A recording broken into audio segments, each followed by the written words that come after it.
The kind of paper you use for guarding depends very much on the book you've got.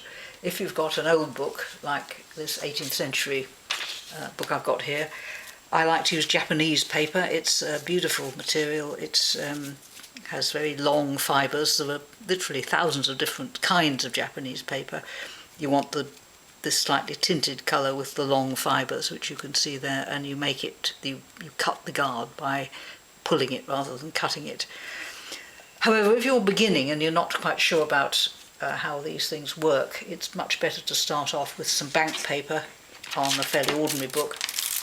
This is bank paper, very thin and strong, and if you're going to do quite a number of guards, then you can just cut a whole series of them from this piece of paper, which I'll move over a little bit, and I'm just doing it by eye.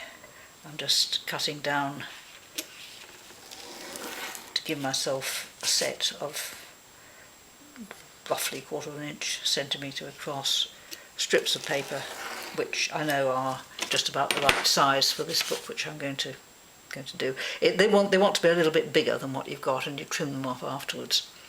So for this particular book, which is quite a nice one, but it's not terribly special, I'm going to use this this bank paper guard so you can see exactly how it works. For the Japanese paper, when you want to pull it to get your guard, you put your ruler in the right place, but instead of using a scalpel, I'm going to use a very fine brush dipped in water, and just take it down the ruler, which should give you a wet line. You can probably see it's not gone through all the way down, but I'll deal with that in a minute.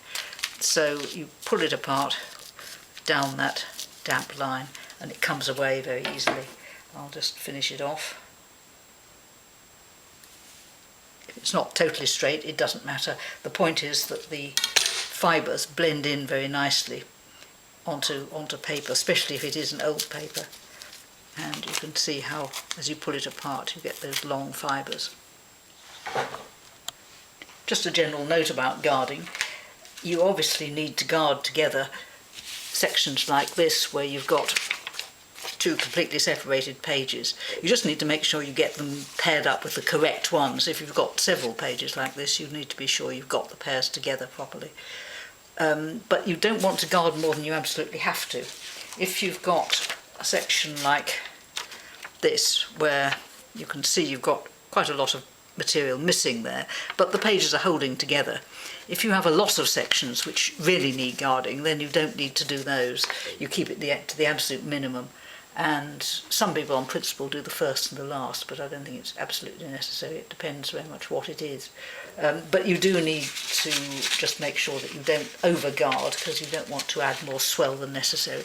That, yes, we'll have to do that.